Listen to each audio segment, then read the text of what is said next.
Salam alaikum tout le monde. Dans ce podcast, je parle à la rencontre de musulmans et musulmanes qui sont des acteurs positifs de changement afin d'apprendre de leurs expériences et inspirer la prochaine génération de Muslim Makers. Qu'est-ce que vous allez dire demain?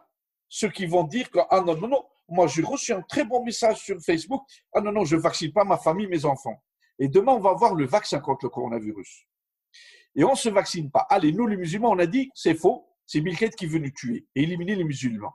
Eh bien, vous êtes responsable de la mort de cette personne parce qu'il y a eu le vaccin à côté et il a dit non, je ne le prends pas parce qu'ils ont dit qu'il tue le vaccin. L'invité de la semaine est le docteur Yahya Mekki, virologue, chef d'unité au laboratoire de virologie du CHU de Lyon et expert auprès de l'OMS et du ministère français de la Santé. Dans cet épisode, on fait le point sur la situation liée au Covid-19. Le docteur Mekki nous fait un petit cours accéléré pour bien comprendre ce virus et s'en protéger au mieux. On revient aussi sur son parcours bien rempli, en commençant par ses débuts en Algérie. Comme vous allez le voir, le docteur Mekki est une vraie boule d'énergie. Mon père, Allah yarhamou, il me disait toujours, quand je suis venu, le jour où je suis venu pour étudier en France, il m'a accompagné jusqu'à l'aéroport. Et il m'a dit, je te donne une consigne. Si tu veux aller pour, j'étais jeune, 25 ans, si tu pars pour apprendre la science et la transmettre le savoir.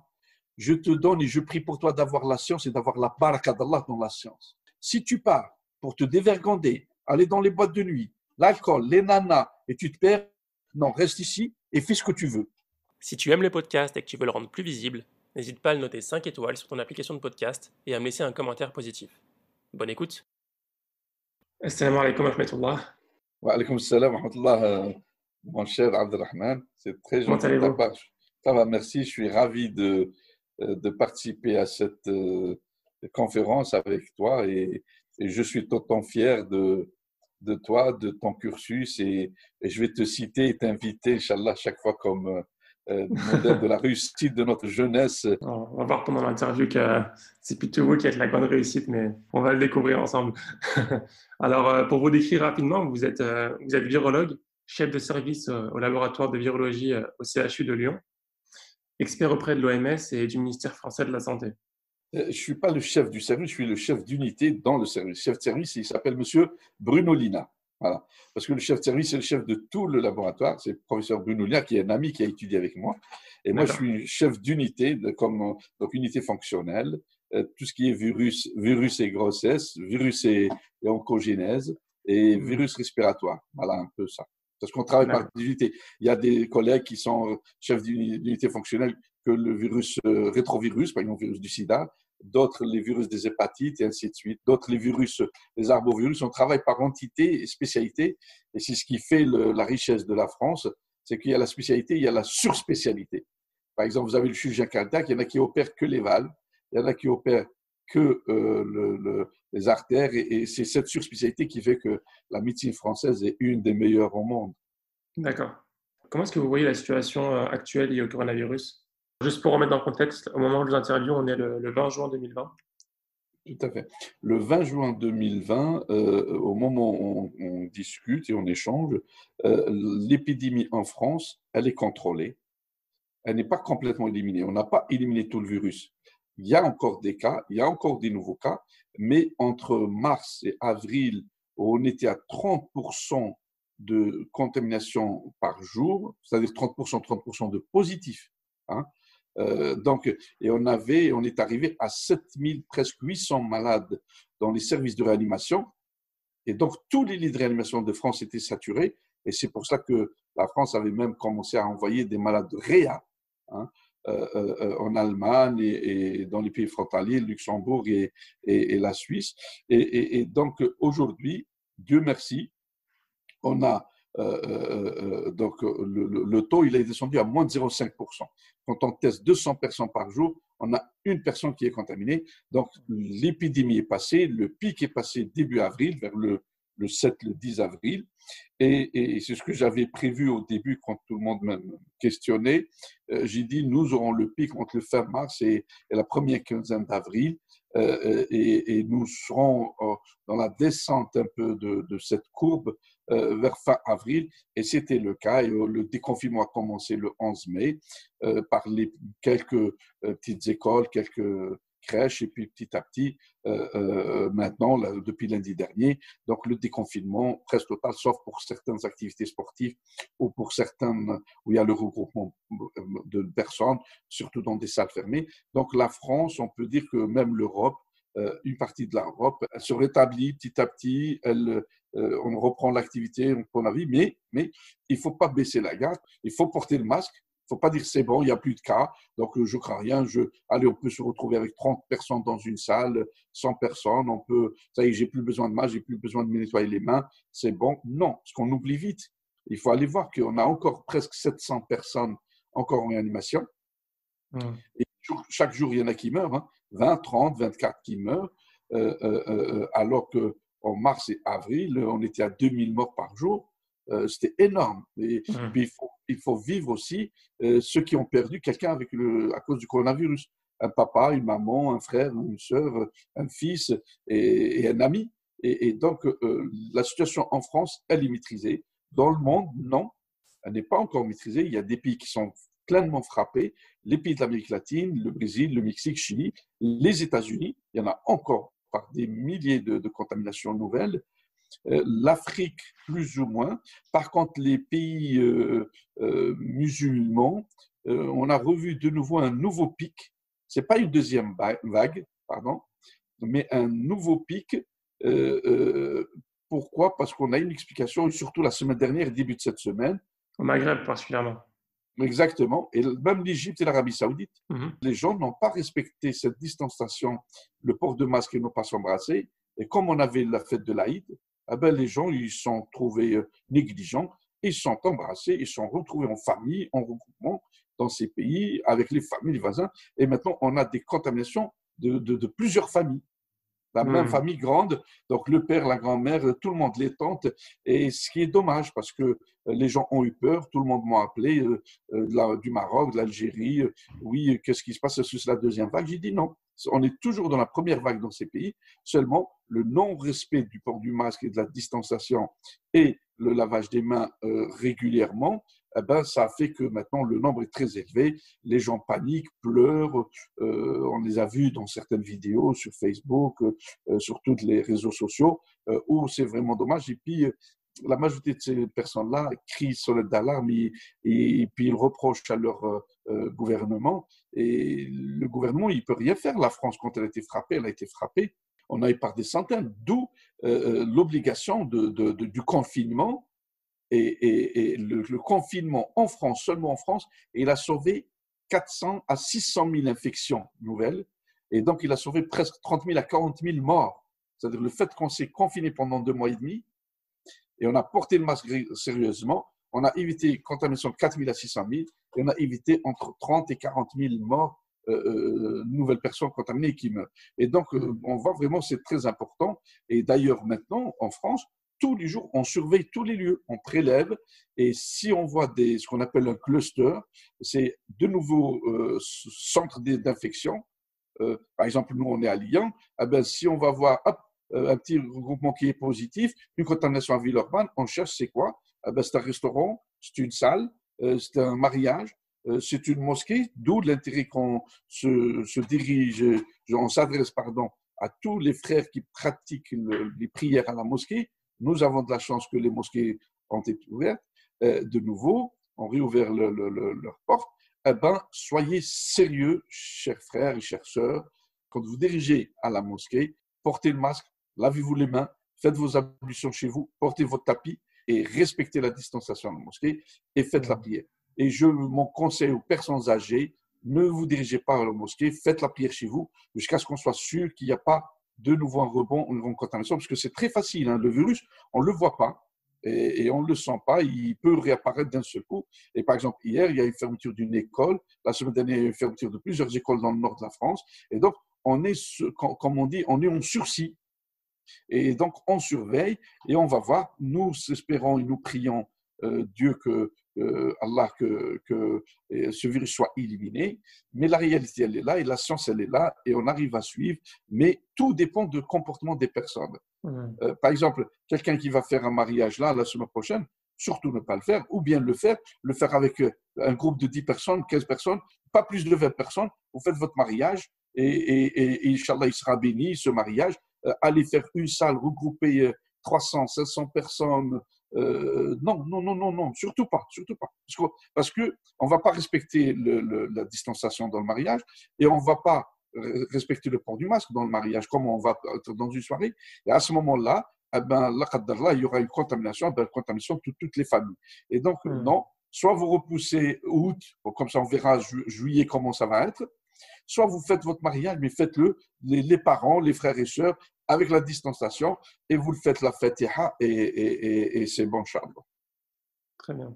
Là, on commence à entendre les nouvelles sur l'ouverture des frontières avec les pays d'Europe et potentiellement des pays hors Europe courant juillet. Est-ce que ça peut poser problème de créer une seconde vague? Oui, c'est possible parce que l'Europe, c'est qui? C'est l'Espagne, l'Italie, la Suisse, les pays frontaliers, l'Angleterre, le Luxembourg. Bon, c'est les pays européens, on le connaît. Et tous ces pays, il y a des personnes contaminées guéries, il y a des personnes contaminées mais malades, on les voit, ils sont à l'hôpital, ils sont chez eux. Mais surtout, surtout, surtout, ce qui nous fait peur et ce qui va peut-être, ce qui pourra plutôt provoquer une deuxième vague, c'est les porteurs, ce qu'on appelle les porteurs asymptomatiques. Ils sont comme vous et moi, mon frère Abdelrahman, en bonne santé, mais ils ont le virus. Et le virus, on le sait maintenant, la majorité de sa réplication, sa forte réplication, le moment où il se réplique le plus, c'est au niveau des cellules nasales de narine et les cellules de l'œsophage.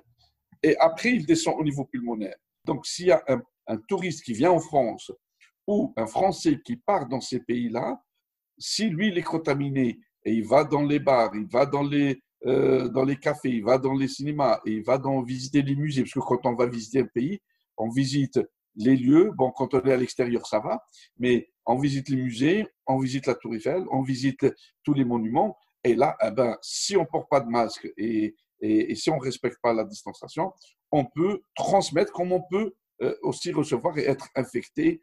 Et moi, honnêtement, pendant cet été-là, je conseille à tous ceux qui vont écouter et suivre notre enregistrement, la France est belle, elle est grande, réservons-nous, restons en France cette année. Pour quelle raison? Parce qu'au moins, si on tombe malade, on est en France, on a notre carte de sécurité sociale. Je suis à Paris, je peux être soigné à Paris ou on peut me transférer à Lyon. Parce qu'aller en Europe, est-ce que ma carte européenne, elle marche? J'irai en Roumanie, j'irai en Pologne, j'irai en Bosnie, j'irai là où je veux. Si je tombe malade, comment je fais? Et si je contamine d'autres, ben, on va encore propager ce virus. Donc, moi, je pense que ce n'est pas le moment du déplacement. Et surtout, surtout, surtout, si on s'adresse aussi à nos frères et sœurs, on aimerait bien rentrer au Maroc, en Tunisie, en Algérie, au Mali, Niger, et pourquoi pas, il y a des Libyens, Mauritaniens, tous nos amis qui veulent retourner dans leur pays d'origine. Ce n'est pas le moment du tout. Moi, je le déconseille réellement parce que hier seulement, j'ai eu des appels de nos frères du Maroc qui ont dit on était très bien, on maîtrisait très bien, et maintenant, d'un seul coup, il y a des nouveaux cas. La Tunisie, pareil. D'ailleurs, la Tunisie, ce qui prouve ce qu'on est en train de dire, mon frère Abdelrahman, c'est que eh ben, un Tunisien qui est revenu d'Italie, eh ben, il a ramené le virus, il l'a contaminé en Tunisie. Et donc, attention, attention, et surtout, surtout, on peut ne pas, nous, être contaminés par ça, mais là-bas, c'est des foyers forts, et on peut rattraper la maladie, surtout si on part pour des vacances. Et d'ailleurs, la Tunisie, c'est très simple. J'ai eu la confirmation hier par l'État tunisien. La Tunisie, il exige tout étranger qui rentre en Tunisie, qu'il soit européen, d'origine tunisienne, binational ou quelle que soit la chose, il doit rester en quarantaine à l'hôtel. Donc, vous allez en vacances, vous allez être en quarantaine pendant, je ne sais pas, 10 jours, 14 jours, ou peut-être même qu'une semaine. Comment vous allez être en quarantaine à l'hôtel? Vous ne sortez pas, vous allez attendre. Et donc, allez risquer. Bon, eh ben non, on va dire que cette année, on n'a pas de sous pour aller voyager. On garde nos sous. On voyage en France, il y a la montagne où c'est très beau, on peut visiter ici et puis on peut rester même dans sa ville et profiter des beaux jours et prévoir peut-être, pourquoi pas, attendre les vacances de la Toussaint. Si vraiment il y aura plus de deuxième vague, les vacances de la Toussaint, donc fin octobre, et programmer les vacances en famille dans nos chers pays. Mais pour ceux qui partent, protégez-vous, prenez votre stock de masques, de gants, de gel et même, pourquoi pas, essayer d'aller voir vos médecins de famille, médecins traitants, pour vous prescrire des médicaments de précaution. On ne peut pas vous prescrire la chloroquine ou la dexaméthasone, mais au moins des antibiotiques. Prenez votre réserve comme nos pèlerins, quand ils partaient à la Mecque ou à l'Omra, ils prenaient leur traitement. Hein. Mais surtout, je déconseille à toutes les personnes âgées de ne pas partir cet été parce que vous êtes malade, diabétique, hypertendu, maladie cardiaque, les personnes âgées, les retraités, et vous retrouvez avec la chaleur, avec les contaminations. Donc, c'est dangereux. Non, non, non. On attend, on va voir au mois de juillet comment que ça se passe. Et puis surtout ceux qui prennent le bateau. L'avion, ça va. Mais le bateau, 24 heures, se partager les mêmes sanitaires, le même restaurant, et puis surtout s'il serait bondé de monde, saturation, l'air ambiant dans le bateau, s'il y en a un qui est contaminé, il peut contaminer 10, et 10, il peut contaminer 100. Donc, il faut être sage. Et puis, quand on part avec son enfant, toute la famille. Donc, on risque de nouveau contaminer toute la famille. Non, non, non, non, non, soyez sages, profitez, faites de l'économie. Et puis, vous pouvez partir, nous, les Lyonnais, on peut aller visiter Annecy, c'est très beau, la Haute-Savoie, l'Isère, et puis on peut aller visiter les châteaux de la Loire, on peut visiter certains lieux. Bon, voilà, donc on peut s'organiser et profiter de nos vacances ici. Très bien. Une autre question par rapport à ça, j'ai rencontré un ami hier qui a été atteint par le coronavirus, bon, alhamdoulilah, il est guéri, il est soigné. Mais il m'a parlé du fait que voilà, il a eu des séquelles après, je crois qu'il m'a parlé du foie. Est-ce qu'on a un peu plus de retour sur les séquelles post-maladie, une fois qu'on a été atteint par le coronavirus? Ah oui, oui, oui. Ce virus, quand il pénètre par le nez, par la bouche ou par les yeux surtout quand quelqu'un est contaminé, je le salue, il a toussé ou il a éternué, il a mis sa main, il a sa main pleine de virus, je le salue, je prends le virus de sa main, et moi, d'un seul coup, je me frotte l'œil, et ben, on met le virus au niveau des larmes, dès qu'il est en contact, il pénètre par les larmes, et il descend au niveau nasopharyngé, et il va se multiplier. Quand il se multiplie, plus tard, il va descendre dans les poumons, il va attaquer les poumons, via les vaisseaux des poumons, via la circulation sanguine, il va attaquer même le tissu, les cellules endothéliales. C'est les cellules qui couvrent nos vaisseaux, les artères, les veines, et il va abîmer et détruire tout le système de la coagulation. Et c'est comme ça, souvent, que pourquoi le frère il a dit oui, il a des séquelles au niveau du foie, l'autre au niveau du rein, l'autre au niveau de la peau même, au niveau du cœur pour certains, parce qu'il va détruire le tissu de tous ces vaisseaux. Hein. Vous voyez l'artère comment elle est, c'est des tubes.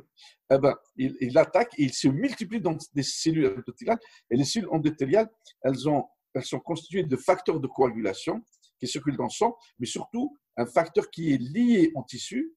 Et dès qu'il y a une blessure, ce facteur qui s'appelle le TPA, T-cellular plasminogen activator factor, c'est lui qui va déclencher la coagulation pour qu'elle vienne lui dire, écoutez, il y a une petite fissure, il y a une hémorragie, venez la colmater. Et à ce moment-là, les plaquettes, elles viennent se coller, les plaquettes sanguines, pour marquer un thrombus. Comme quand on se pique ici, on a du sang, on se coupe, qui arrête le sang d'un seul coup, c'est le système de la coagulation. Eh bien, le virus, il détruit cela. Et à ce moment-là, il y aura un gros caillou, et c'est surtout à cause de ce microthrombus qui se forme, qui fait ce qu'on appelle la coagulation intravasculaire disséminée. Et c'est comme ça, quand on a vu plusieurs fois sur certaines vidéos, le gars, il va très bien, debout, d'un seul coup, il tombe, il est mort. On les avait en Chine, on les avait en Europe, on les avait en Iran, on les avait un peu partout en Amérique latine. Eh bien, c'est à cause de ça, parce que le virus, il attaque les cellules endothéliales et fabrication de microthrombus, le sang ne passe plus, le cœur, il s'arrête et on meurt à cause de ça. Donc, le virus, il se multiplie en pénétrant par un récepteur dans les cellules. Il se fixe sur un récepteur. Une image très simple. Une clé dans une serrure. La clé, c'est le virus. Et la serrure donc, de la porte, c'est l'enveloppe de la cellule pulmonaire, rénale, hépatique, cardiaque, des cellules du tissu endothélial. Eh ben, le virus, pour pénétrer cette clé, elle doit rentrer dans la serrure pour reconnaître tout ce qui est les dents de la clé. Eh ben, le récepteur, la serrure du virus, il s'appelle le récepteur de l'enzyme de conversion de l'angiotensin. On en a plusieurs. Et lui, il attaque surtout le numéro 2 pour qu'il pénètre dans la cellule. Et à ce moment-là, une fois qu'il pénètre dans la cellule, dès qu'il est dedans, il se multiplie dans le cytoplasme de la cellule. Et après, un virus, il va donner des centaines et des centaines de milliers et des milliards de virus qui vont détruire la cellule et aller attaquer le reste des tissus de l'organisme. Et c'est comme ça qu'on tient une défaillance. En plus, donc déjà ça, en plus ce virus, le fait qu'il attaque énormément, et se multiplie fort, le système immunitaire qu'on a, il va venir pour attaquer ce virus. Mais le système immunitaire, il ne distingue pas entre une cellule infectée et une cellule non infectée, et il détruit les autres cellules, et c'est comme ça qu'il détruit le tissu pulmonaire, et c'est pour cela que les malades, ils tombent gravement malades, ils rentrent en soins, en réanimation, et quand un malade, 90% des personnes âgées qui rentrent en réanimation, 90% ils meurent. Donc, les personnes âgées, plus de 65 ans, qui rentrent en réanimation, 80-90%, ils meurent. Et puis, pour ceux qui étaient malades, qui ont été infectés, qui étaient malades, mais qui sont rentrés à l'hôpital, plus ou moins graves, pas de réanimation, et après, ils se sont rétablis, soignés, guéris, eh ben, il a raison, ton ami, il y en a beaucoup de séquelles respiratoires, fatigue, ils ne peuvent plus marcher. Il sent qu'il a encore du mal à respirer Bien sûr. par rapport à avant. Oui, parce qu'il y a un endommagement de toute la masse des cellules qui jouent le rôle d'oxygénation dans le poumon. Et qui ne peuvent pas plus se régénérer. Non, difficilement. Soit l'atteinte elle est sévère, et à ce moment-là, ce qu'on appelle la fibrose, la pathologie, c'est la fibrose qui se passe au niveau pulmonaire. Soit elle était sévère, il y a une atteinte, et quand il y a une atteinte d'un tissu, c'est comme le cœur. Le cœur, on peut avoir un petit infarctus léger, on le traite, c'est bon, mais si l'infarctus a frappé une grande partie du cœur, eh ben, soit on meurt, soit même si on est sauvé, avec des séquelles, avec un appareil, on ne va pas monter l'escalier, on ne va pas pouvoir. Et donc, il y a ça. Il y en a qui ont une atteinte rénale, il y en a qui ont une atteinte hépatique, il y en a qui ont une atteinte cardiaque. Mais une grande partie de la souffrance, c'est surtout au niveau respiratoire. Et puis, il y en a même qui vont guérir et qui vont avoir besoin d'un appareil de respirateur pour respirer d'oxygène. D'autres qui vont qui étaient en très bonne santé, qui faisaient du sport et tout. Maintenant, ils ne peuvent plus reprendre le sport parce que le sport demande de l'oxygène. Et puis, il y en a d'autres même qui vont vivre avec pratiquement des infections répétées tous les mois, tous les 2 mois. Donc, ils vont avoir tout le temps des antibiotiques et ainsi de suite. Et le seul point pour le moment, et on remercie Dieu, vraiment, on dit louange à Dieu, Allah, c'est que le virus, même s'il passe chez la femme enceinte au fœtus, il ne fait rien chez le fœtus parce que le fœtus, il n'a pas encore développé ses récepteurs. Donc, c'est pour ça qu'il y a moins de dégâts chez les femmes enceintes, moins surtout d'atteintes chez le fœtus. Par contre, on a eu certaines femmes enceintes qui sont mortes. Pour quelle raison? Eh bien, comme j'ai expliqué par rapport à l'attaque de ce virus au tissu endothélial, eh bien, vous savez, le fœtus, il vit grâce au placenta. Et le placenta, c'est une poche très, très vascularisée. C'est tous les vaisseaux. Et le fœtus, il vit avec ce placenta, grâce à ce placenta, avec tous les échanges du sang, de l'oxygène, de tous les nutriments et de tous les électrolytes, le sodium, le potassium, tout ça. Eh bien, qu'est-ce qu'il fait ce virus? Il attaque les cellules endothéliales placentaires et il fait des microthrombus. Donc, les microthrombus, c'est des coagulations. Le sang, il coagule. Eh bien, la femme enceinte, elle meurt et parfois, on arrive en retard. Et même le fœtus, il meurt par cette coagulation intravasculaire disséminée. Et donc, on a eu des cas, on a eu quelques cas de femmes. Il y a même eu des cas d'enfants, de bébés qui étaient atteints. Oui, mais les enfants, souvent, la contamination, elle se fait pendant l'accouchement. La maman, elle est contaminée, parce qu'on a eu beaucoup de femmes enceintes contaminées. Les mamans contaminées, eh ben, au moment de l'accouchement, elles contaminent. Pourquoi elles contaminent? Parce qu'elle respire, elle crie, elle fait des efforts musculaires pour accoucher. Et à ce moment-là, avec la respiration, au moment où il le sort, il le contamine. Et puis, il y en a aussi, il ne faut pas oublier que ce virus, par exemple, il y a eu quelques cas au Brésil et en Chine, où ce virus aussi, il fait des diarrhées, il donne des diarrhées. Et il attaque les cellules intestinales. Et comme il attaque les cellules intestinales, donc on le trouve, il est éliminé dans les selles. Et le virus dans les selles, il est vivant. Il vit, il va contaminer, comme le virus dans le nez ou dans la bouche. Et comme dans les fesses et pendant l'accouchement, eh ben, ces dames-là, elles avaient donc le virus au niveau rectal, et au moment de récupérer le fœtus, à ce moment-là, il s'est contaminé. Et puis, il y en a d'autres cas où on ne savait pas que la maman était contaminée, et dès qu'on l'accouche, le bébé, on l'entoure avec un drap, et on le met sur le ventre de la maman pour qu'elle voit son fils, son nouveau-né, et qu'elle l'embrasse et qu'elle le touche, et à ce moment-là, elle le contamine. Il y en a même qui ont été contaminés, pas par le lait, le virus, pour le moment, on ne le trouve pas dans le lait maternel, pour le moment. Par contre, est-ce qu'il va devenir? Peut-être. Parce qu'on a des virus qui passent dans le lait maternel. Le cytomégalovirus, le VIH, la varicelle, ces virus, ils passent dans le lait maternel. Oui. Par contre, il y a eu un cas ou deux de contamination parce que le virus, il était sur le sein, oui. sur la peau. Sur la peau. Voilà, il a été contaminé. Pour le liquide amniotique, jusqu'à il y a une semaine, on avait étudié peut-être une soixantaine de liquide amniotique. Donc, ce qu'on fait, l'amniosynthèse, on prélève le liquide amniotique dans lequel vit le fœtus, et on avait zéro contamination, donc, alors que les mamans, elles étaient contaminées, confirmées par le test qu'on appelle la PCR, Polymerase Chain Reaction, ou bien en français, réaction d'amplification en chaîne. On a eu zéro liquide amniotique contaminé. Par contre, une publication, un cas clinique où on a trouvé du liquide amniotique contaminé. Le nouveau-né, il y va bien. Comme il n'a pas les récepteurs, donc le virus n'a pas pu se répliquer chez lui beaucoup. Et ce nouveau-né, on l'a suivi et il excrétait le virus dans ses selles à lui pendant 6 semaines après la naissance. Pourquoi je dis ça? Quand vous avez vos filles qui accouchent, ou vos sœurs, ou vos épouses, surtout, ne les embrassez pas et n'embrassez pas le nouveau-né. Et quand vous le lavez, quand vous le nettoyez, parce que la maman, peut-être elle a couché, elle a mal et elle ne peut pas. Donc, la grand-mère ou la sœur ou la tante ou l'oncle ou qui s'occupe de l'enfant, vous portez des gants et vous portez un masque pour tout nouveau-né. Et surtout, évitez la visite à ce nouveau-né. Restez chez vous. Vous faites le tabark, les félicitations par téléphone, par le Zoom, comme on le fait nous maintenant, par le Skype ou par le WhatsApp ou le Viber, par les caméras. Et attendez qu'il ait bien l'humidité, qu'il aurait pu au moins téter sa maman et avoir les anticorps du lait maternel pour se protéger. Parce que la maman qui est contaminée, elle a produit des anticorps et elle a les anticorps contre ce virus. Et les anticorps, quand ils passent chez le fœtus, ils peuvent le protéger pendant au moins 1 an.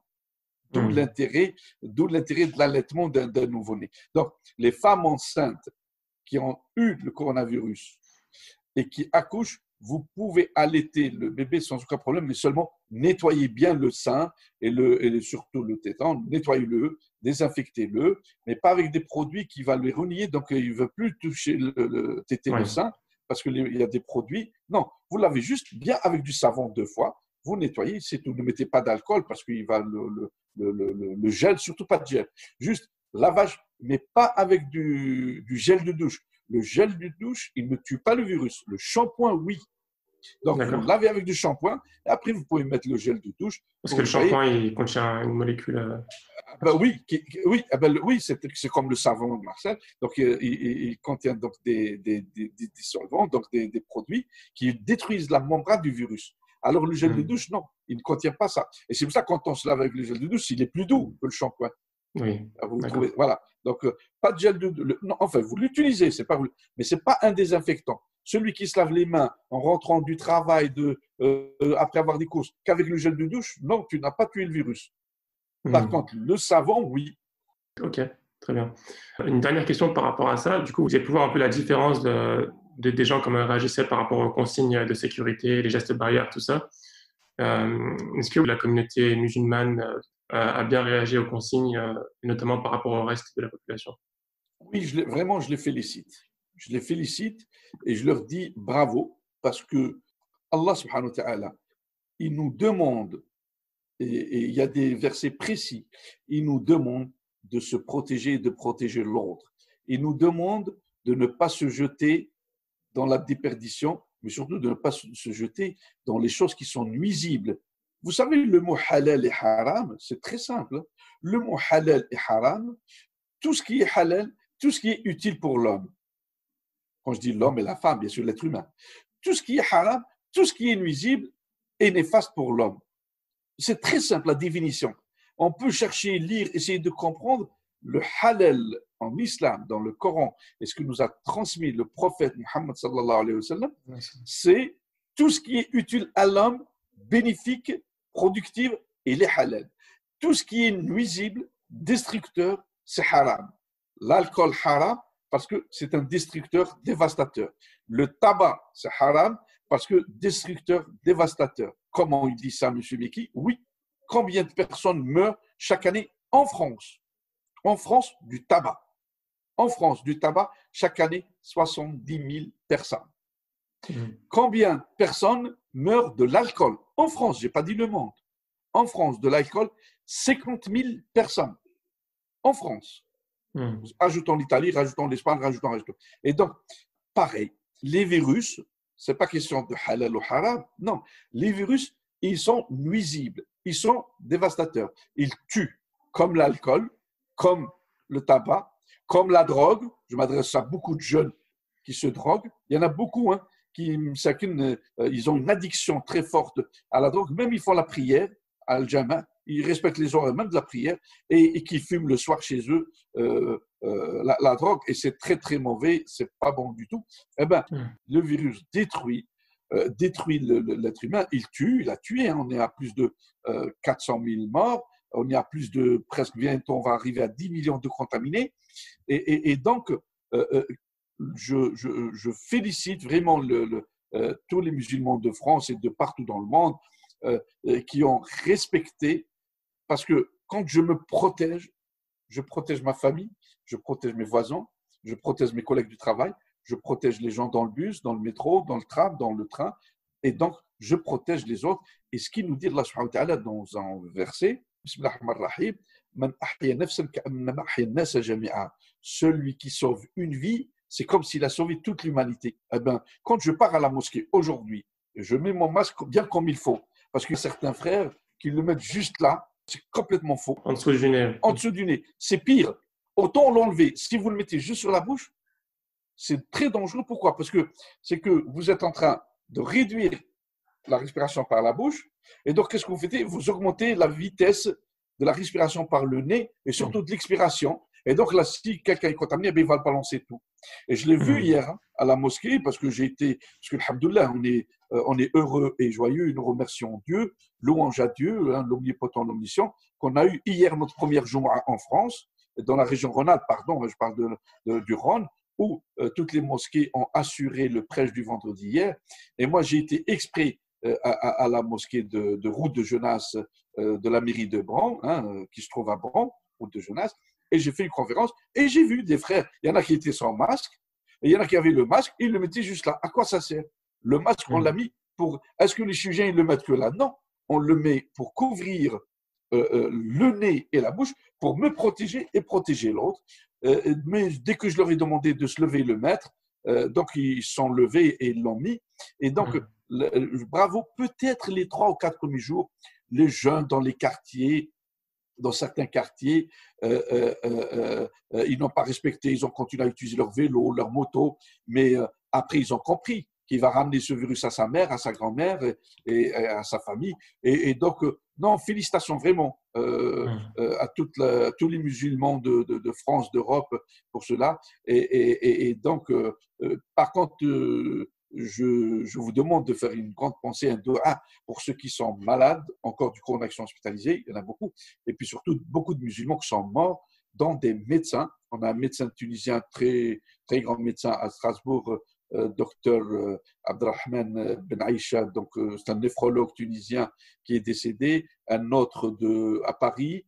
Donc on est très touchés, nous, la famille médicale, beaucoup d'infirmières, de médecins, d'aides-soignantes, des livreurs, des brancardiers, qui sont des femmes de ménage aussi, qui nettoient les hôpitaux. Et ça, on a beaucoup. On a beaucoup de médecins musulmans en France, beaucoup d'infirmières et des femmes de ménage. Donc, vous voyez, on est un tissu social de la France. Et donc, il y en a beaucoup qui sont touchés, il y en a qui sont morts. Donc, Allah yarhamhum birahmatillah, qu'Allah ait leur âme, bénédiction et miséricorde sur eux, et qu'Allah illumine leur tombe avec du Coran et avec dua, Inch'Allah.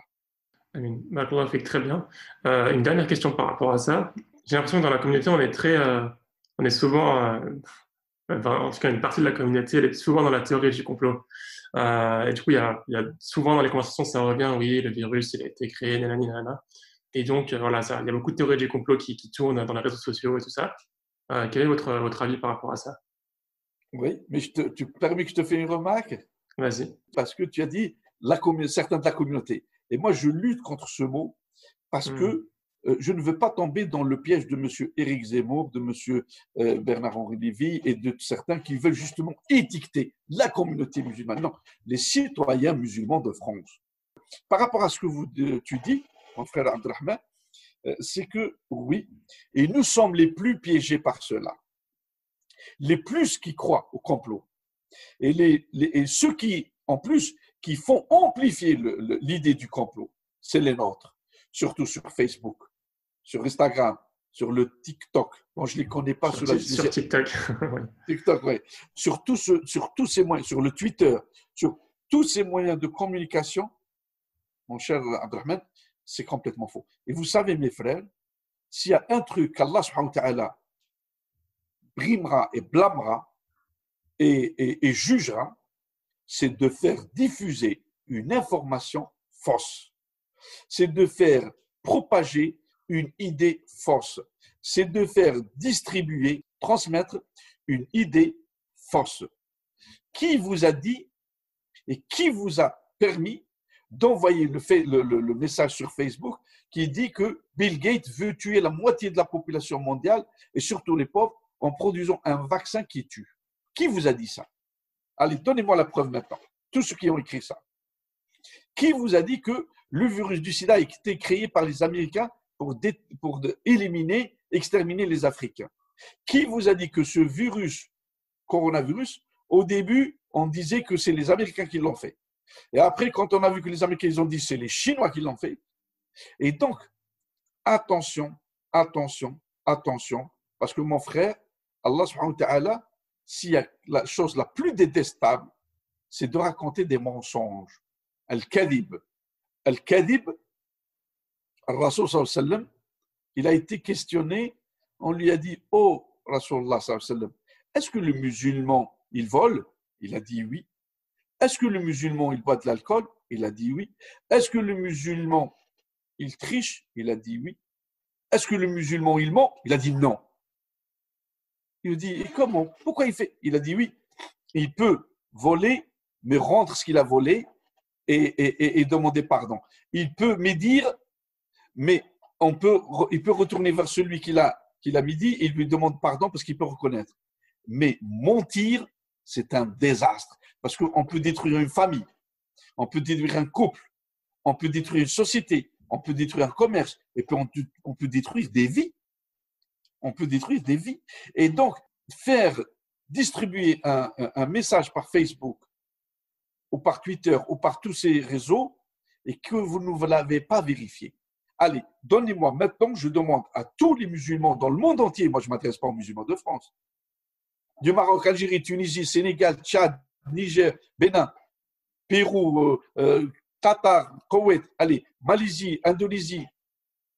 Allez, donnez-moi la preuve que Bill Gates veut fabriquer un vaccin pour tuer. Donnez-moi la preuve que en France, on va commander des vaccins et attention, ne pas vacciner vos enfants, ils vont les ceci. Qu'est-ce que c'est? C'est des rumeurs. C'est que des fausses rumeurs, par contre, qui vont être néfastes. Qu'est-ce que vous allez dire demain? Ceux qui vont dire que, ah non, non, non, moi j'ai reçu un très bon message sur Facebook, ah non, non, je ne vaccine pas ma famille, mes enfants. Et demain, on va avoir le vaccin contre le coronavirus. Et on ne se vaccine pas. Allez, nous les musulmans, on a dit, c'est faux, c'est Bill Gates qui veut nous tuer et éliminer les musulmans. Et on ne va pas se faire vacciner. Et demain, la qaddarlah, quelque chose qu'on ne souhaite pas, le virus va se révéler de nouveau, ça va revenir, et il va tuer des gens alors qu'il y a le vaccin à côté. Eh bien, vous êtes responsable de la mort de cette personne parce qu'il y a eu le vaccin à côté, il y a le individu malade, et il a dit non, je ne le prends pas parce qu'ils ont dit qu'il tue le vaccin. Je vais analyser. Hein. Allez, je suis avec vous. On dit oui. Et comment, s'ils veulent gagner de l'argent, Comment ils veulent tuer des personnes et éliminer les personnes? Parce que vous pensez que Bill Gates il veut venir prendre l'Afrique pour habiter l'Afrique? Ou il veut venir prendre la Tunisie ou l'Algérie? Non, au contraire, ces pays riches, ces grands hommes industriels, ils veulent au contraire que les hommes qu'on se reproduise plus pour qu'ils fabriquent plus et on consomme plus. S'ils voulaient faire quelque chose pas bien, allez, je vais poser à tous ceux qui, à partir d'aujourd'hui, vous n'allez plus distribuer des fake news. Pourquoi vous n'avez jamais dit que le téléphone est désastreux pour l'homme? Pourquoi vous n'avez pas dit que le téléphone, c'est mauvais? Alors le téléphone, c'est qui l'a fabriqué? C'est qui nous a donné tous ces moyens? C'est Bill Gates. Hein? C'est Bill Gates. Oui, c'est Bill Gates. Hein? Le téléphone de Bill Gates, il est bon pour aller sur TikTok pour voir les mauvaises choses, pour aller sur Instagram pour voir les mauvaises choses, pour aller sur Facebook pour faire les mauvaises choses, pour aller sur Internet pour faire les mauvaises choses. Ah, ça, non. Ah non, ça, Bill Gates, bravo. Félicitations, monsieur Bill Gates. Alors que le vaccin, il veut te tuer. Le médicament, il veut te tuer. Eh bien, je vais vous dire, parce que ça, c'est ma spécialité. Sans les vaccins, on est combien de population mondiale à peu près, si tu as une idée? 7 milliards environ. Bravo, 7 milliards. Imaginons que la population mondiale, que le monde, on n'avait pas de vaccin. Que ni Pasteur, ni Jenneker, ni Koch, personne n'a pu trouver un vaccin jusqu'à maintenant. Combien nous serons dans le monde? Dis-moi, à ton avis. Moins d'un milliard. Moins d'un milliard. Bravo. Bravo. Moins d'un milliard. Il n'y aura que la sélection de la nature, que les hommes qui ont résisté, qui sont restés. Dans la Première Guerre mondiale, la Deuxième Guerre mondiale, le nombre de morts, ce n'est pas par les armes, c'est par les infections, les blessures, les infections. On n'avait pas les antibiotiques. Eh bien, ils mouraient d'infections. Par dizaines de millions. Oui, parce que par les infections, donc on n'avait pas d'antibiotiques, donc ils mouraient. Eh bien, bravo à la science, et bravo à la médecine, et bravo au vaccin, parce que si vous ne le savez pas, moi, quand j'étais un jeune écolier, dans chaque classe 30, parce qu'on était nombreux, hein, dans les classes algériennes, marocaines, tunisiennes, africaines, on était 30, 40, 45, 50 élèves par classe. Eh bien, on avait toujours 3, 4, parfois 10 enfants. Paralysie du pied. C'est quoi cette paralysie du pied? Eh bien, c'est la polio. Le virus de la polio, qu'est-ce qu'il fait? Il n'attaque pas les pieds, non. Il rentre par le nez et la bouche, comme le corona, mais au lieu d'attaquer les poumons, il attaque les cellules nerveuses qui commandent les muscles du mollet. Et à ce moment-là, paralysie. Eh bien, grâce au vaccin, grâce aux industriels américains, européens, français, nous, on est à Lyon, on est en France. Je remercie et je félicite Charles Mérieux, le père de Alain Mérieux. Charles Mérieux, moi, j'ai eu la chance, il m'a enseigné et je l'ai côtoyé pendant longtemps.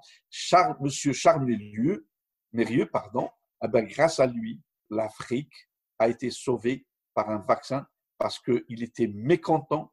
Ils ont fabriqué un vaccin, que ce vaccin, il devait être à plus 4 degrés. L'envoi, ils n'ont pas respecté. Et ils n'ont pas vacciné les enfants africains. Il était fou furieux, il est revenu et il a demandé aux chercheurs lyonnais, à Marcy-l'Étoile, de me fabriquer un vaccin et qu'ils ne demandent pas la température plus 4 degrés. Et ils ont fait produire un vaccin oral de polio. Et lui-même, il a pris son avion personnel et il a pris le premier enfant en Afrique. Il l'a vacciné parce qu'on lui mettait juste des gouttelettes sur la langue, comme ça, et il l'a vacciné. Eh bien, écoutez, en Amérique, en France, aux États-Unis, au Canada, en Angleterre, il y a des hommes de science conscients, sérieux, honnêtes, qui aiment l'humanité, qui aiment les populations et qui veulent aider les pauvres à se soigner, à vivre. Donc, détrompez-vous, c'est que des idées fausses. Dire que tel veut tuer, tel veut tuer. Non. Les virus tuent. Les vaccins sauvent des vies. Est-ce que vous savez, il y a combien de morts par année à cause du virus d'hépatite C, à cause du virus d'hépatite B, à cause du paludisme, à cause de la rougeole, à cause de la rubéole, et ainsi de suite. C'est par des centaines de milliers. 1 million d'hépatite B, 1 million d'hépatite C, le paludisme 600 000, la tuberculose 3 millions, le sida 1,5 million qui meurent. Chaque année. Et bien sûr. Alors que la rougeole, la rubéole, on a les vaccins et on vaccine. Mais seulement, il y a des pays pauvres qui n'arrivent pas à avoir les vaccins. Ah ben, qui c'est qui les vaccine? C'est grâce à l'OMS, l'Organisation mondiale de la santé, qui joue un rôle très très important, et qui distribue justement équitablement les vaccins et qui a des programmes de vaccination dans les pays pauvres, en Amérique latine, en Asie du Sud et en Afrique, pour dire ça. Et puis, il y a des hommes honnêtes sur la planète, en France, aux États-Unis, qui sont des hommes de science. D'ailleurs, c'est eux qui font les découvertes et c'est eux qui travaillent.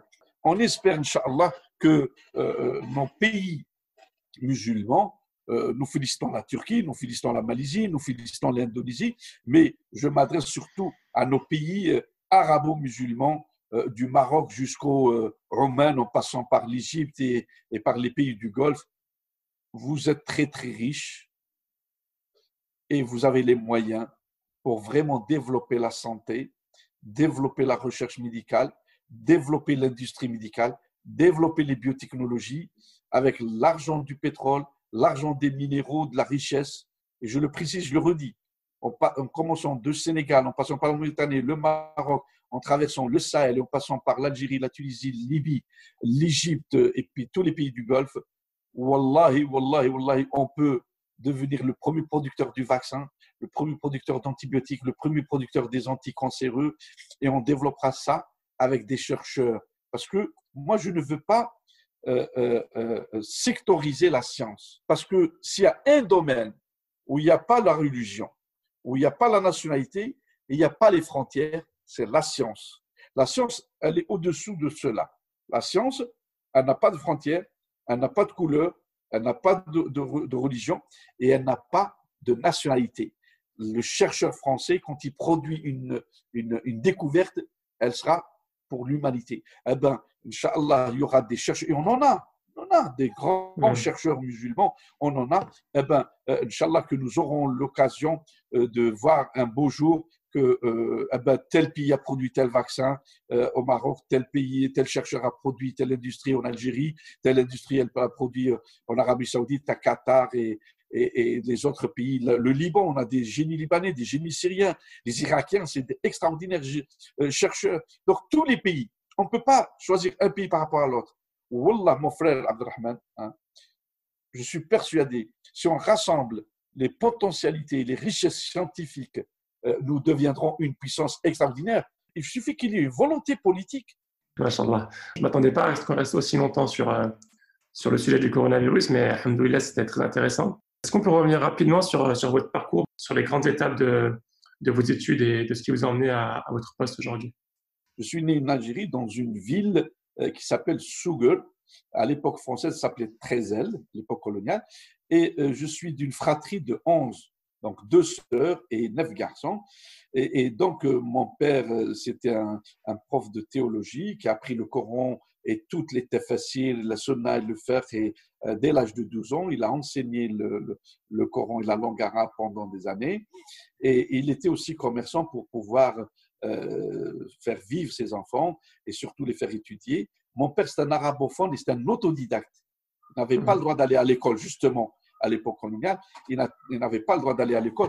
Et donc, il s'est formé tout seul à l'école de ses… Parce que nous, c'est de père en fils, nos aïeux, ils ont enseigné le Coran et l'arabe depuis des siècles dans une région de l'ouest de l'Algérie, de la wilaya de Mostaganem-Relizane, en allant jusqu'à Tiaret, donc à peu près sur une distance de 200 km, parce que les origines de mes parents, c'est Zemmoura, wilaya de Relizane, donc en plein campagne, montagne, et c'est là où il y avait les écoles coraniques, l'école de l'arabe, que mes arrière-grands-pères, et donc ils nous appelaient dans cette région les fils de Cheikh el-Makki, c'est mon nom de famille, el-Makki, Mekki, un peu de Kaï, Cheikh el-Makki. Donc, et mon père, justement, pourquoi mes grands frères, donc Abdelhak, ma soeur Khaira, Salah et tout, donc ils sont nés dans une ville Zemmoura d'origine. Après, nous, le reste de la fratrie, à Souguer, parce que mon père, pendant la Révolution, il a été exilé de sa ville natale parce qu'il faisait la Révolution, et une grande partie.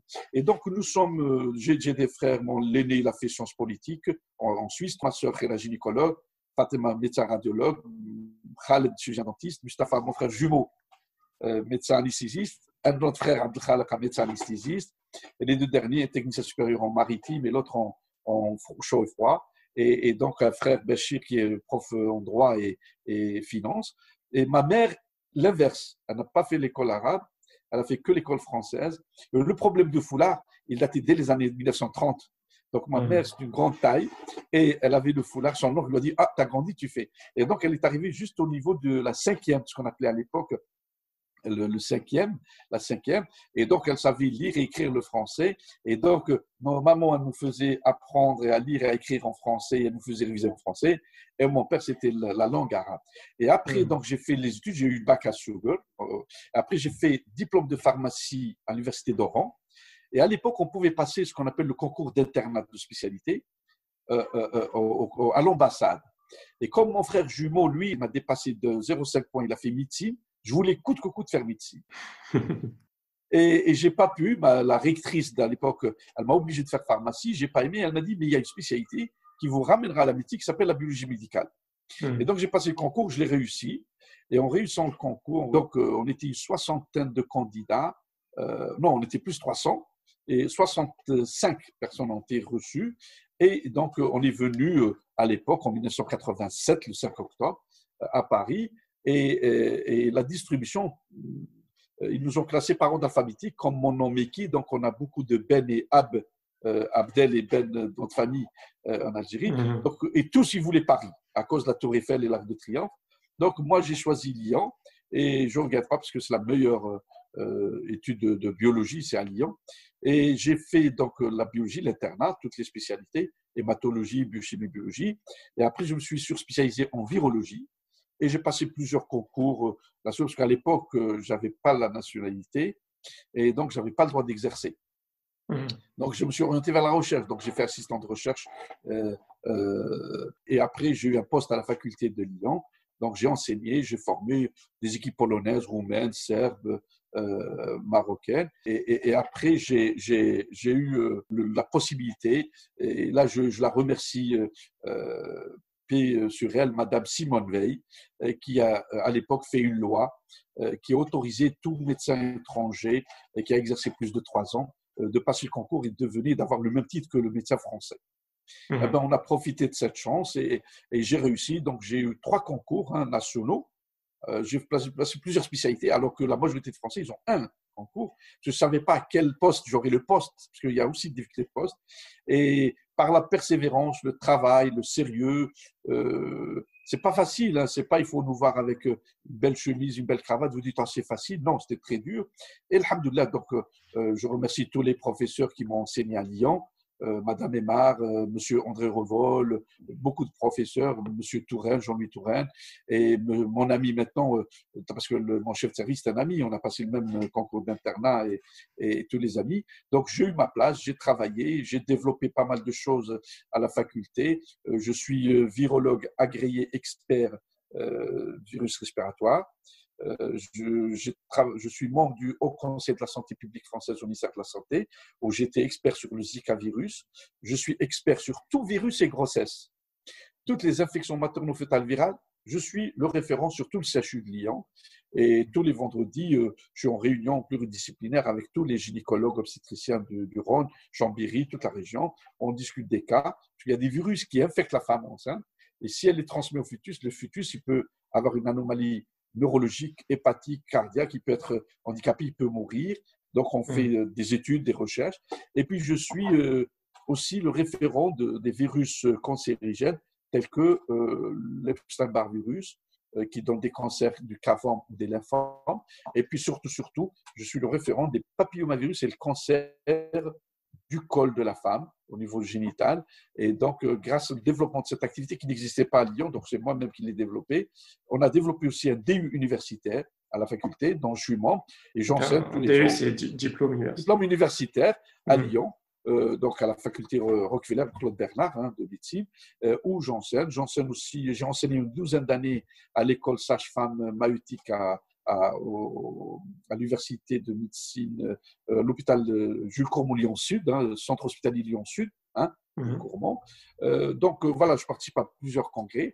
Et puis en même temps, j'ai le côté humain, relations humaines, activités auprès de citoyens musulmans de France et puis auprès de tous les pauvres. Donc je suis membre de au moins 5 associations, soit en tant que vice-président, soit en tant que secrétaire, donc plein d'associations françaises ou musulmanes. J'aide beaucoup, je fais beaucoup de conférences au niveau des mosquées, des conférences science. Je ne suis pas un imam, parce que beaucoup Mhm. pensent que je suis un imam. Non, je n'ai pas le titre d'imam, non. Et donc, il faut reconnaître ses compétences. Je donne des conférences scientifiques.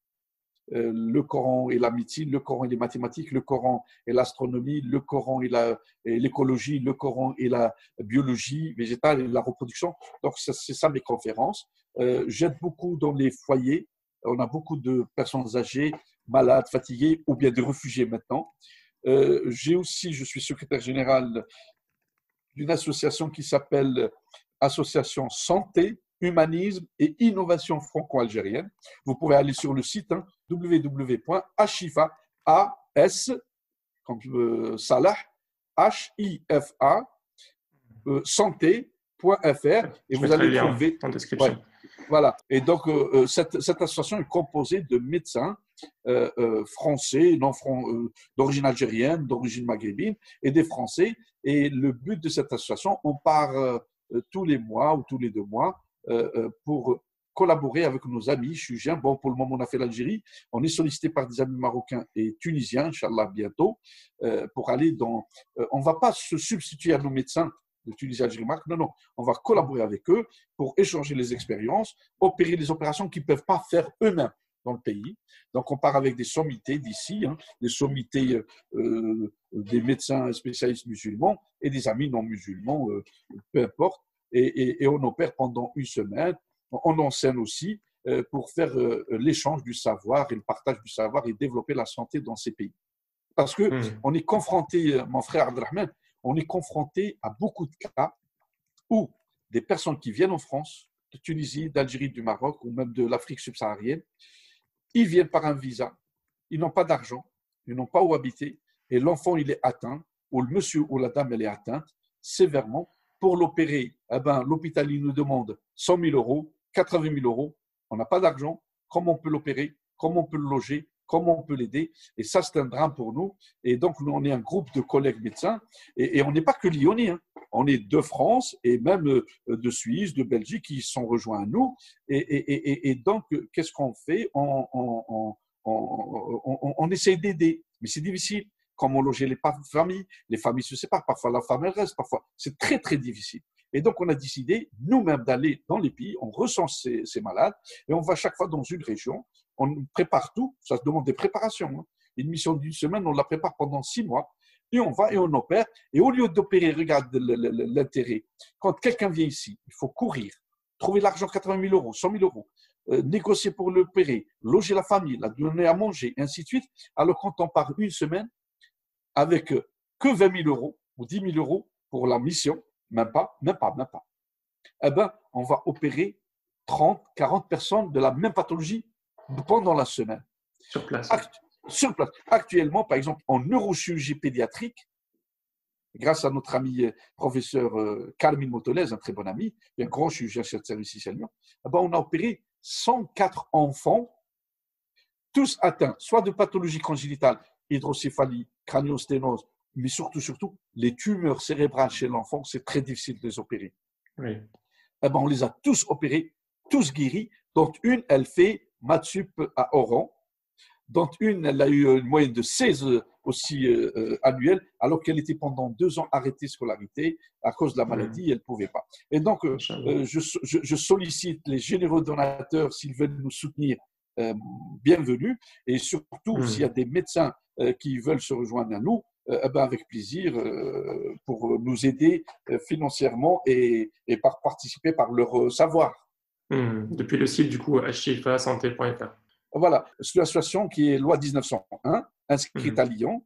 Et pour les généreux donateurs, vous pouvez déduire 75% de vos dons des impôts quand il est inférieur à 500 euros.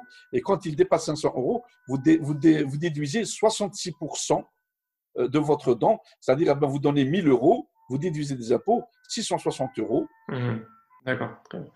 Je sais qu'on n'a pas fait tout le tour de toutes vos responsabilités, de ce sur quoi vous travaillez, mais je pense qu'on a compris que vous êtes impliqué dans pas mal d'associations et avec le travail. On a pu discuter la semaine dernière de tout ce que vous faisiez. Et j'ai bien pu voir que vos journées étaient bien remplies. Vous avez le téléphone qui sonne toutes les 5 minutes. Vous faites énormément de choses. Même là, heureusement qu'on ne l'a pas entendu. Même là, on ne l'a pas Ouais, entendu. c'est pour ça que j'ai demandé de le mettre en silencieux avant qu'on commence, sinon on n'aurait pas pu avancer. Et du coup, comment est-ce que vous faites pour gérer toutes ces activités? Le temps dans la journée est très limité. Comment est-ce que vous faites pour gérer tout ça en même temps? Ce que je demande à tous ceux qui vont les auditeurs et auditrices, s'il y a une chose, un premier conseil pour réussir, c'est obéir aux parents. Obéir aux parents, sauf si vous demandent de faire le haram, il ne faut pas leur obéir. L'obéissance aux parents, c'est 99% de la réussite. Et après, le 1%, c'est vous. Eh ben, moi, la photo qui est au-dessus de ma tête, c'est mon père, Allah yarhamou. Et mon père, il me disait depuis mon enfance, toujours, je vais le dire en arabe et je vais le traduire. ليس المستحيل مستحيلا بقوة الإيمان وعزم الإرادة. Tout est possible, rien n'est impossible. Mon père me disait, Allah yarhamou, que vous voyez sur la photo au-dessus de ma tête, il me disait toujours, depuis mon enfance, mon fils Yahya, tout est possible, rien n'est impossible, grâce à la bonne foi et la bonne volonté. Donc, quand vous croyez à ce que vous faites et vous dites que mon bonheur, c'est être satisfait de ce que m'a donné Allah, mais de faire l'effort pour arriver à ce que je souhaite être, ce que je souhaite obtenir. Faire les efforts, vous y arriverez, eh bien vous aurez votre bonheur. Vous n'y arriverez pas, vous serez heureux parce que vous dites j'ai fait l'effort et vous serez toujours heureux pour ce que vous a donné Allah. Est-ce que le riche, il a plus de bonheur que le pauvre? Non. Est-ce que le noble, est-ce qu'il a plus de bonheur que le pauvre? Pas du tout. Le plaisir, le prophète Mohammed sallallahu alayhi wa sallam, notre prophète, il nous a appris d'avoir la sérénité, la patience, la sagesse, écouter l'autre et surtout, le prophète sallallahu alayhi wa sallam, il nous a demandé que tout musulman et musulmane doit être comme l'arbre, le dattier. Il nous dit, le prophète sallallahu alayhi wa sallam, le musulman doit être comme le dattier. Son tronc est utile. On construit avec des maisons, des toits. Ces palmiers sont utiles. On fabrique avec les instruments de cuisine, le caisse-caisse, le couscoussier, les ustensiles, les plateaux. Et puis, son fruit est délicieux. Donc, le musulman, il doit être comme le dattier. Les dattes, c'est délicieux. C'est un remède. Les dattes ont sauvé notre mère Marie, hein, et Jésus, Isa, qu'est-ce qu'il a dit? Eh ben, mange, secoue le dattier, il va tomber sur toi des délices. Et grâce à ça, grâce aux dattes, regardez la science du Coran, grâce aux dattes, elle a pu accoucher sans douleur parce que les dattes contiennent un produit qui permet les décontractions et libérer l'accouchement. Et donc, comment j'ai fait pour arriver à cela? Eh bien, c'est vrai, je suis de petite taille, puisque tous mes frères sont comme toi, Abdelrahman Allah Ibarak, 1m88, 1m90, masha'Allah, Rabbi yahfadhik. Et donc, je suis le seul petit, puisque j'étais jumeau, et il y avait le phénomène transfusé, même mon frère jumeau, il est plus costaud.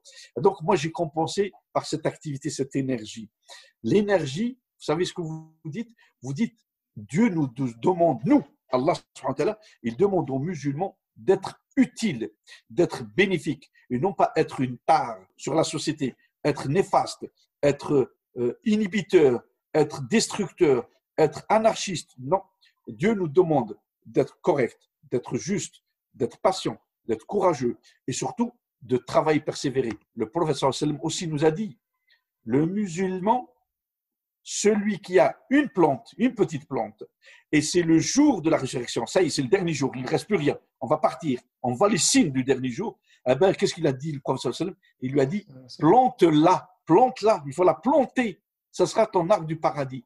Ce qui me donne cette force, réellement, parfois je suis très très fatigué, parce que je n'arrête pas. Pratiquement, je travaille 16 heures sur 24 heures, pratiquement, tous les jours.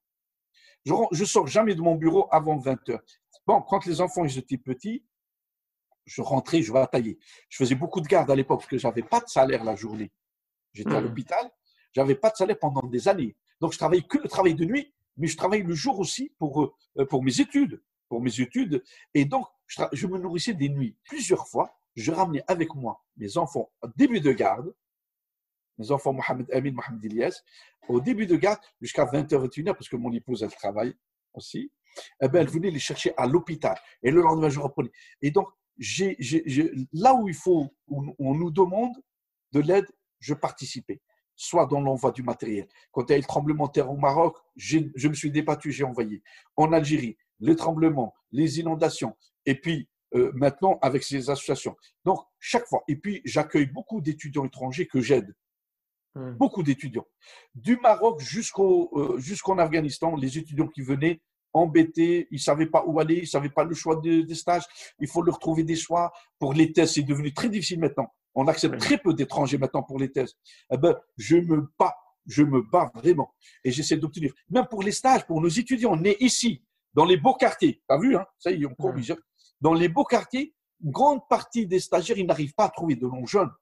Ils n'arrivent pas à trouver. Eh ben, je les aide pour les caser pour les stages. Et donc, cette énergie, parce que l'envie que j'ai, c'est comment mon frère réussira, comment ma sœur réussira. Et je ne veux pas parler de moi pour dire que moi, je suis bien, j'ai réussi du tout. Tu vois, je n'ai pas utilisé ce mot. Ce qui m'intéresse, c'est moi. Et crois-moi, wallahi, j'aide même les Français. Beaucoup de Français me sollicitent pour trouver leur stage à leurs enfants, pour leur trouver même des rendez-vous médicaux. Des Français n'arrivent pas. Moi, je leur décroche avec les sujets, avec les spécialistes. Et donc, cette envie, on a envie aussi d'aider nos pays pour réussir. Aider la Tunisie, aider l'Algérie, aider le Maroc, aider nos frères au Cameroun, au Sénégal. Maintenant, là, je suis sur un dossier d'une Camerounaise, enfant camerounaise, de 3 ans, une grave tumeur. Elle coûte 35 000 euros. On m'a sollicité pour l'aider, comment la faire venir. Une fille à Chlef, Chlef c'est en Algérie.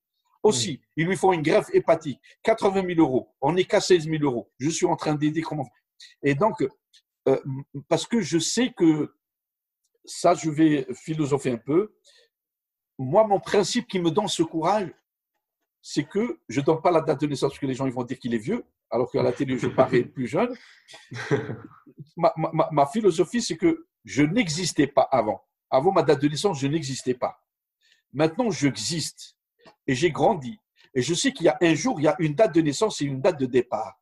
Mais non, je le dirai. Je suis né le 8 août 1962. Comme ça, ils vont m'envoyer les félicitations pour l'anniversaire et peut-être des cadeaux. Et donc, je fais de l'humour un peu. Et donc, je sais que je suis né le 8-8-62 et je sais que je vais partir un jour que personne ne le saura. Et le jour de départ, Allah, il a décidé que même pour le prophète Mohammed sallallahu alayhi wa sallam, il ne lui a pas donné quelle date tu vas mourir.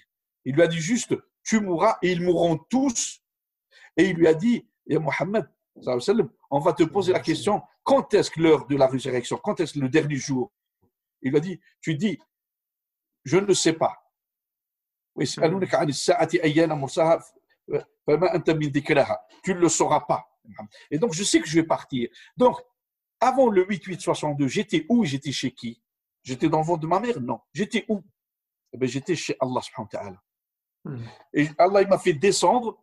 Est-ce qu'il m'a fait descendre sur terre pour boire de l'alcool, pour manger le haram, pour faire les gestes haram, pour voler, pour tuer, pour prendre la part des autres, pour être néfaste, pour être dur avec mes parents, d'être dur avec mon épouse, d'être méchant avec mes enfants, de ne pas éduquer mes enfants, d'être méchant avec les autres, d'être jaloux, de médire, de faire du mal, de détruire. Non, non, non, non, non.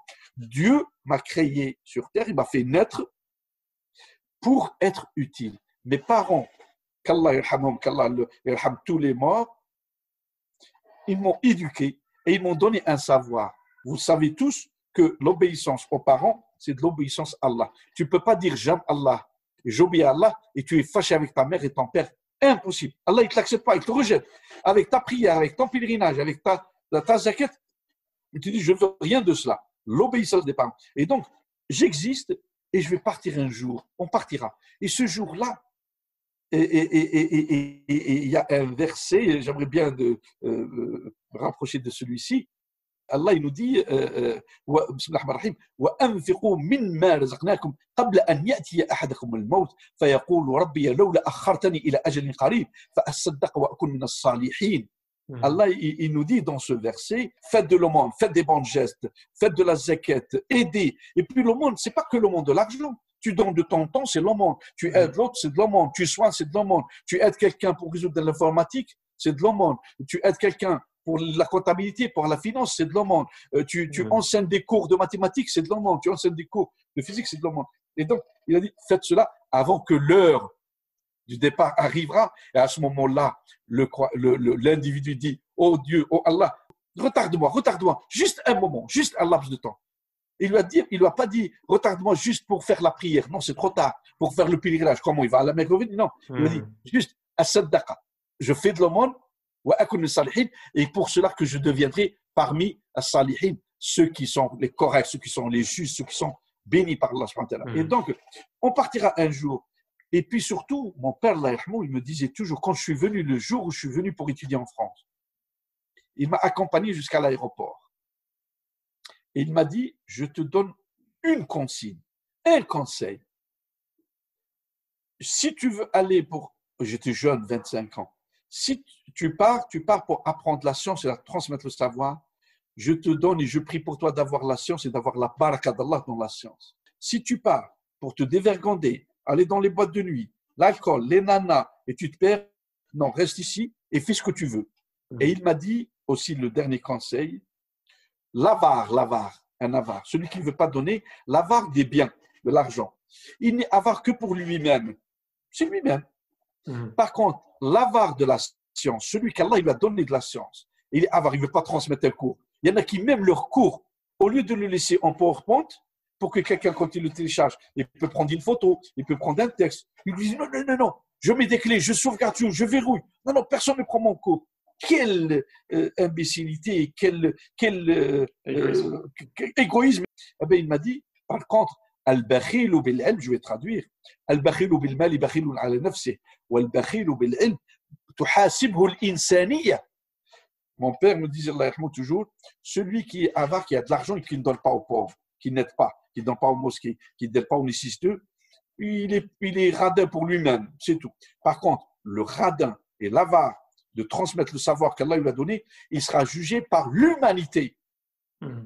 Regarde, moi j'aurais pu te dire non, je ne vais pas à cette conférence avec toi. Quel était le but? Pourquoi j'ai accepté? Est-ce que j'ai besoin d'apparaître dans les réseaux? Est-ce que j'ai besoin d'apparaître à la télé? Est-ce que tu vas me payer? Non, tu vas prier pour moi, Inch'Allah.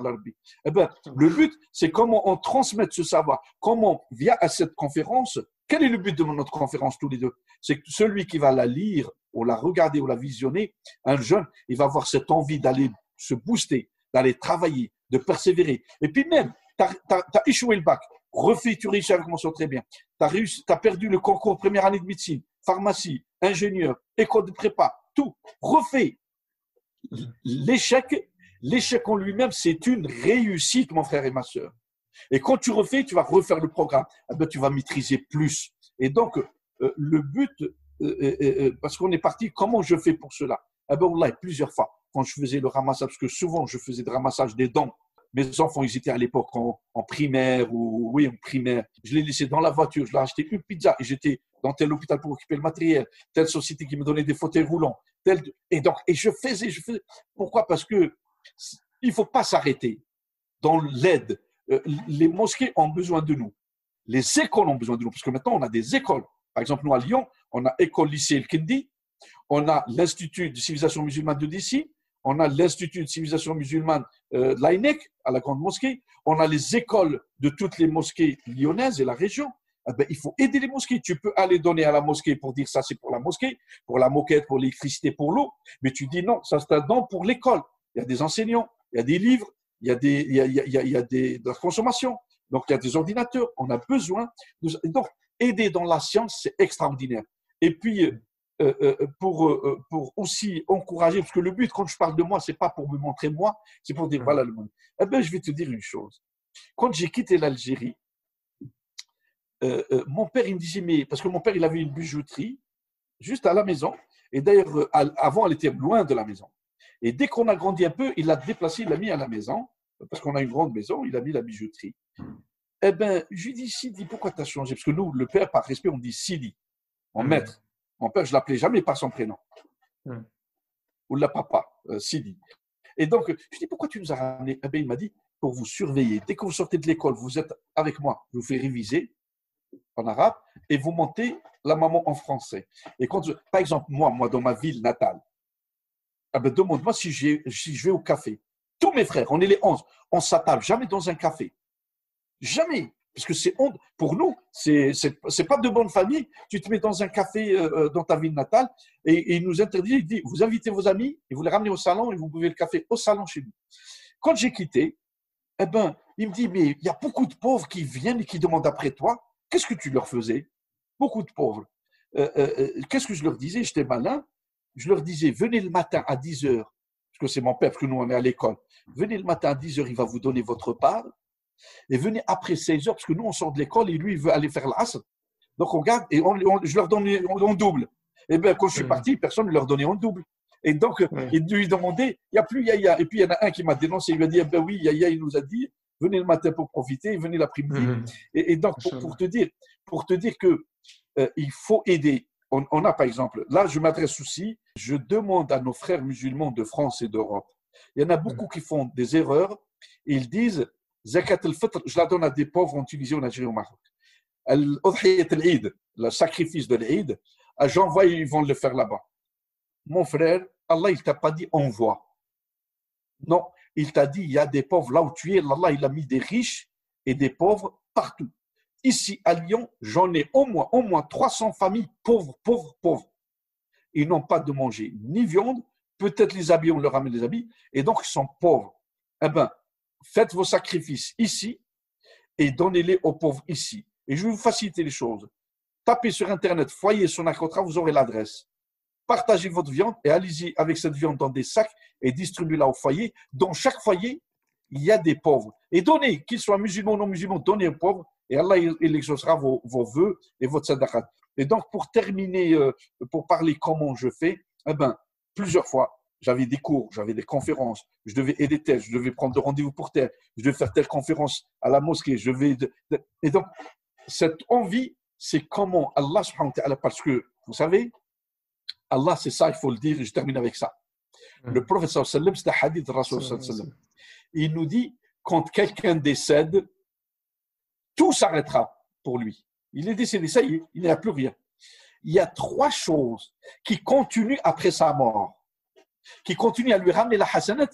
Même lui, il est dans sa tombe, ça y est, il est mort. La première des choses, c'est sadaqatun jariyah, une aumône pérenne.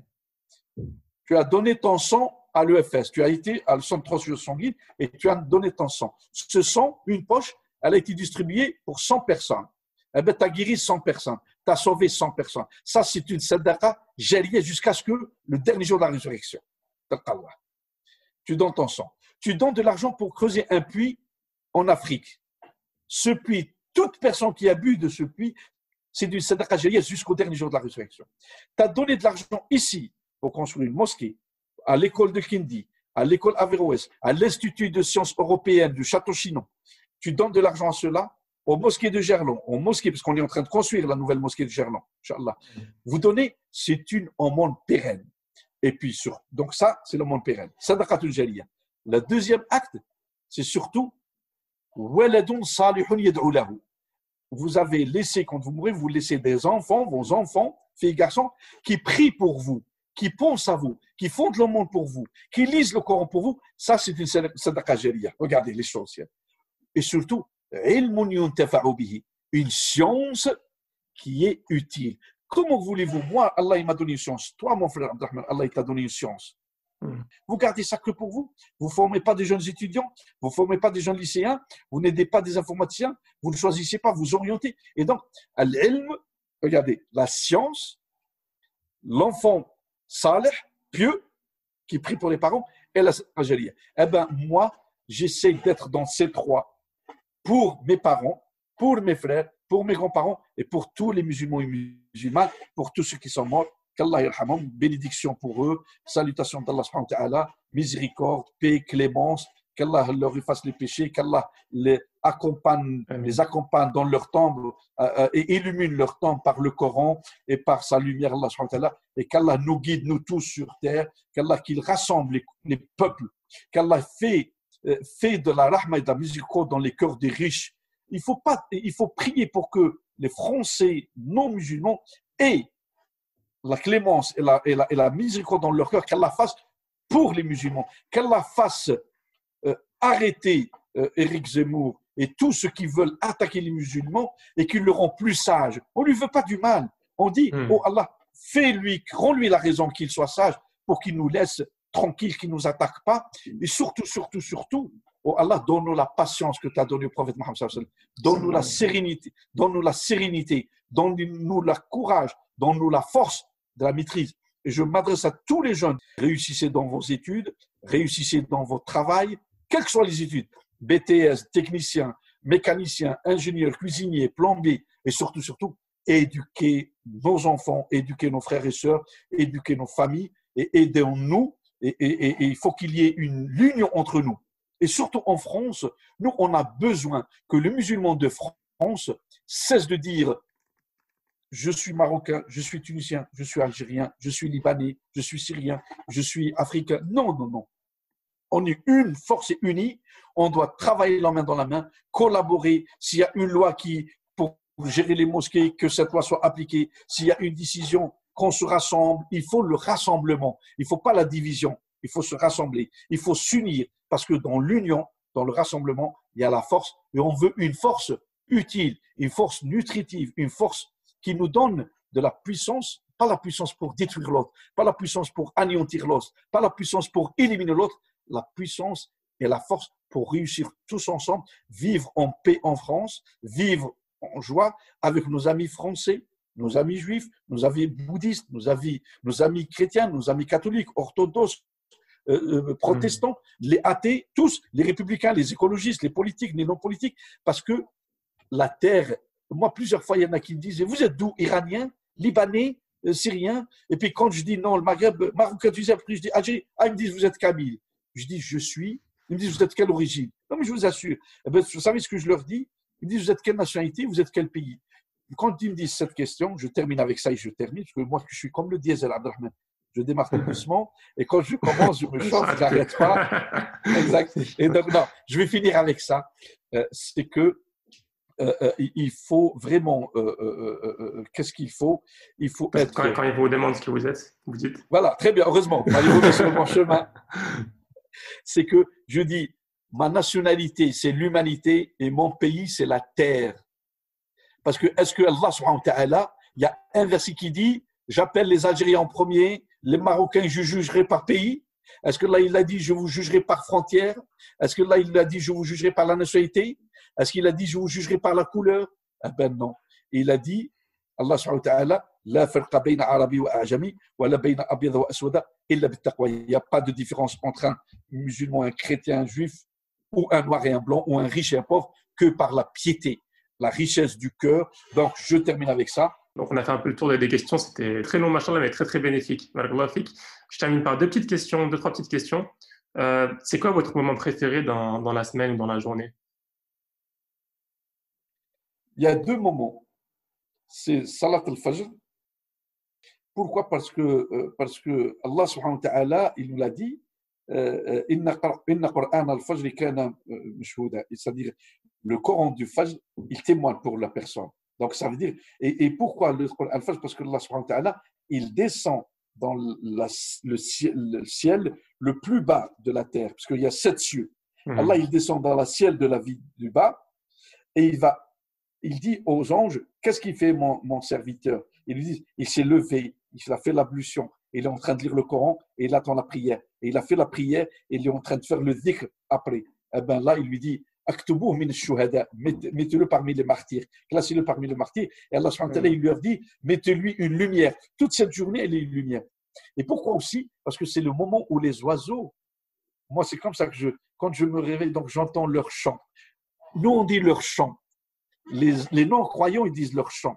Ou les non-musulmans, eh ben ça c'est une tasbih, c'est les louanges à Dieu. Eh ben, quelle merveille, quel bonheur. Et donc, c'est ce moment-là où les gens se réveillent, et quand on se réveille, eh ben, c'est les chanceux, les plus chanceux, c'est qu'ils se réveillent pendant ce moment-là et faire cette prière. Et donc, c'est l'heure extraordinaire. Aussi, il y a l'heure après l'Isha, au moment de dormir, Parce qu'au moment de dormir, pourquoi pour moi c'est l'heure préférée? Parce que c'est le moment où, ça y est, tu vas te reposer, tu vas dormir. Donc tu vas quitter la vie d'ici-bas. Ça y est, tu n'es plus rien pendant le sommeil. Tu n'es plus rien. Eh ben, à ce moment-là, tu vas penser à qui? Tu vas penser au bien, tu vas penser au laboratoire, à ton travail. Non, c'est le moment où tu te relâches un peu et tu dis, je me remets à Dieu. Tu lis une ou deux ou trois sourates, Ayat al-Kursi, Qul Huwallahu Ahad, Ikhlas, Qul A'udhu, Qul A'udhu. Tu fais la salat à Rasul sallam et tu dis Shahada, Shahada la ilaha illallah, et tu te remets à Dieu. C'est fini la vie d'ici-bas. Et c'est là où le sommeil, pour nous en islam, le sommeil, c'est ce qu'on appelle la petite mort. Parce que tu lâches tout, tu n'es plus là. Et après, tu te réveilles, et à ce moment-là, tu reviens. Ben, quand tu te réveilles, tu dis Alhamdulillah, Alladhi raddali ruhi wa raddali nafsi, asbahna asbah al-mulku lillah, amna billahi rabba wa l'islam dina wa Muhammad Rasulullah sallallahu alayhi wa sallam. Et là, tu te remets, tu dis Oh Allah, heureusement, j'ai ma tête, j'ai mon cerveau, je ne suis pas paralysé, je suis bien. Et donc, le meilleur moment, ben, tu vois, au moment de dormir, parce que tu te remets à Dieu, tu dis Allez, ça y est, j'ai oublié. Tu n'es plus en train de vérifier ton coffre, tu n'es plus en train sur Facebook. Tu as oublié le téléphone, même maintenant le téléphone, beaucoup font d'erreurs, ils dorment avec le téléphone. Mais bon, Inch'Allah, on enregistrera notre enregistrement. Si tu veux, on fera des conférences, d'autres conférences. Sur les dangers du téléphone. Avec toi. Tout à fait. Et pourquoi j'ai aimé avec toi, et je te remercie beaucoup, je suis ravi de ta connaissance. Et je vais te faire beaucoup d'éloges. Pourquoi? Parce que je connais ton père. Et nous, on est ravis. Moi, personnellement, je suis ravi quand un jeune comme toi, Allah Ibarak, Abdelrahman, mon frère Abdelrahman, tu vois, je suis l'ami à ton papa et je t'appelle mon ami Abdelrahman, mon frère Abdelrahman, parce que il faut mettre en valeur notre jeunesse.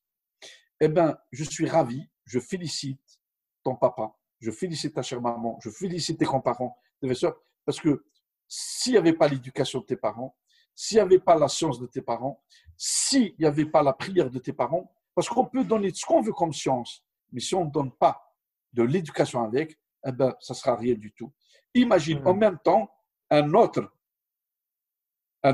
musulman, le même diplôme, la même taille, le même âge que toi, mais il ne pratique pas, il ne respecte pas et il est dévergondé. Est-ce que c'est la même valeur? Non.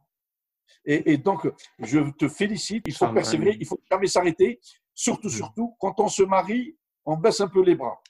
Et quand on a des enfants, on baisse un peu les bras parce qu'on a occupé. Il ne faut jamais céder le côté, l'acte de bonnes actions, de bienfaisance, parce que Allah, c'est ce qu'il nous demande.